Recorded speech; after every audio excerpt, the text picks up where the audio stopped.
Good morning. Today I will be going over the percentage math practice. A lot of the math that we use in science, not just chemistry, involves finding percentages. You come across this a lot in word problems. So the first thing we need to do is just refresh percentages. You've done this before, but figuring out percentage can always be tricky for students. So let's take a look at a couple of problems here.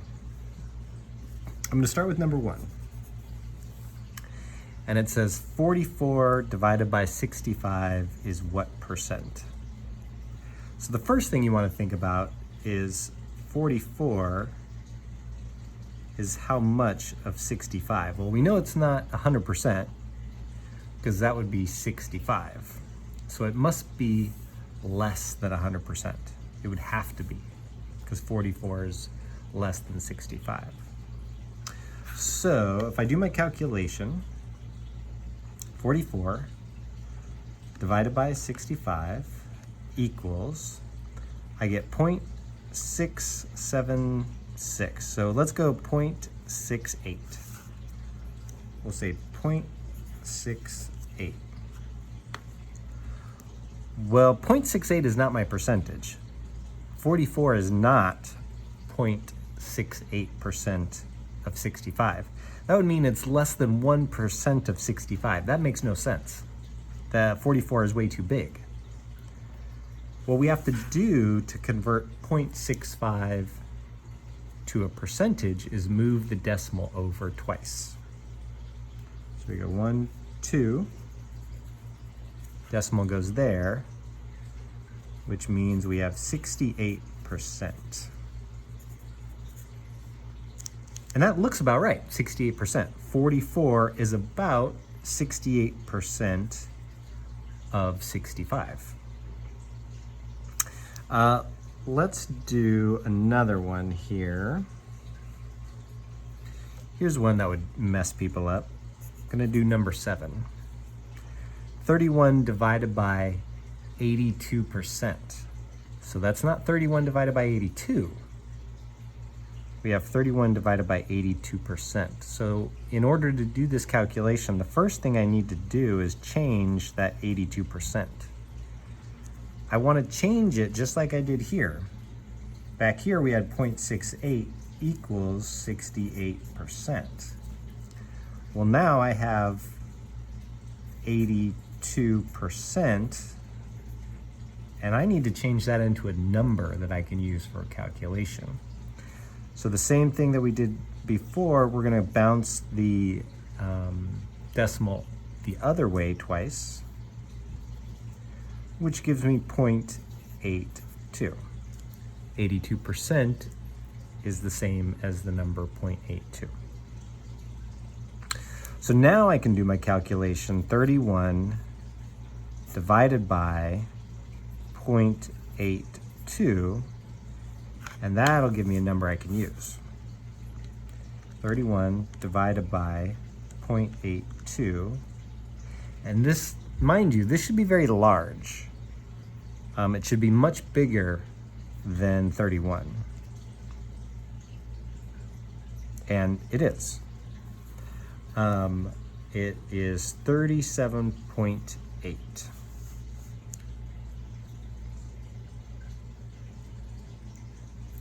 So 37.8. Or if you rounded it to 38, that would be fine too.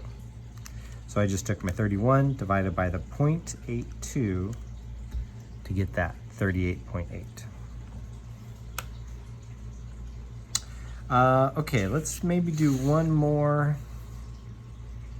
What is different than what we've done? Let's multiply. Let's do number 4. Okay. Number 4 is asking for 64% times 52.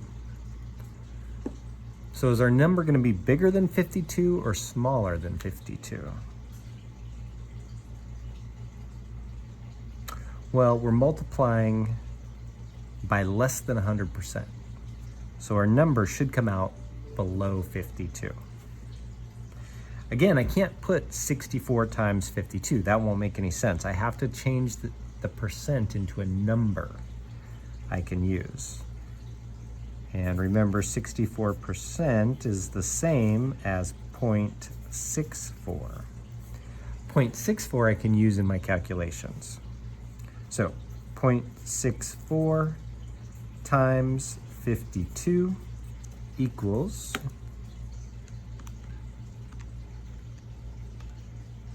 33.28. I'm just going to write 33.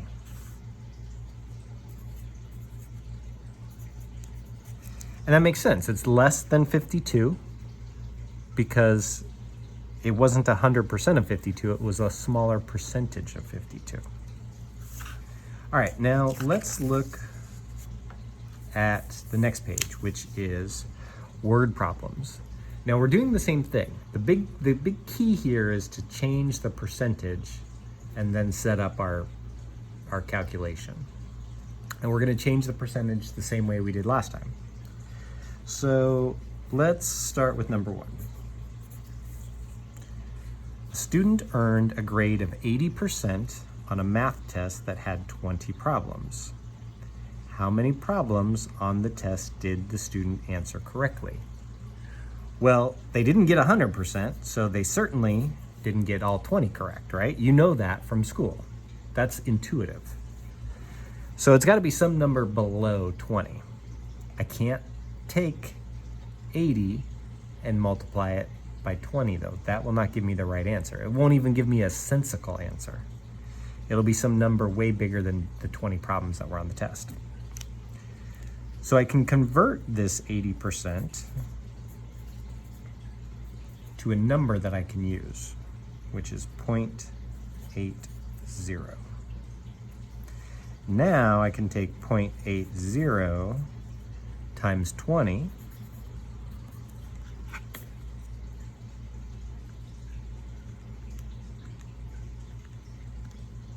and I'm going to get 16, which is the correct answer. 16 problems correct is an 80% on the test that had a total of 20 problems. I want to do number 4. This one could be tough. We're dealing with a percentage that is less than 10%. So let's read number 4. A woman puts $580 into a savings account for 1 year. Okay? The rate of interest on the account was 6.5%. So what that means is simply by keeping her $580 in the bank is going to pay her 6.5% just for the money being in there. That's what interest is in this case.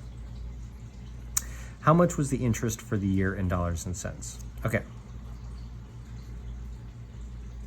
So we have to figure out how much of 580, 6.5% is.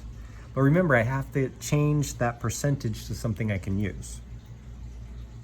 So 6.5%. The weird thing is here, I still have to move the decimal over twice. So I'm not going to get 0.65. That doesn't make sense.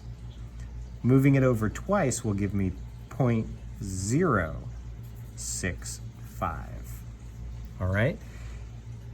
If you could put the decimal in the wrong spot and did 0.65, your number is going to come out incorrect. So 6.5% is equal to 0.065. Now I can calculate.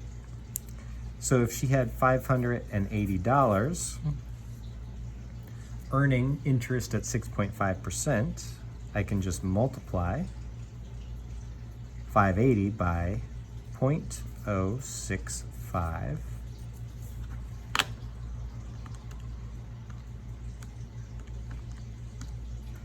And that gives me 37.7.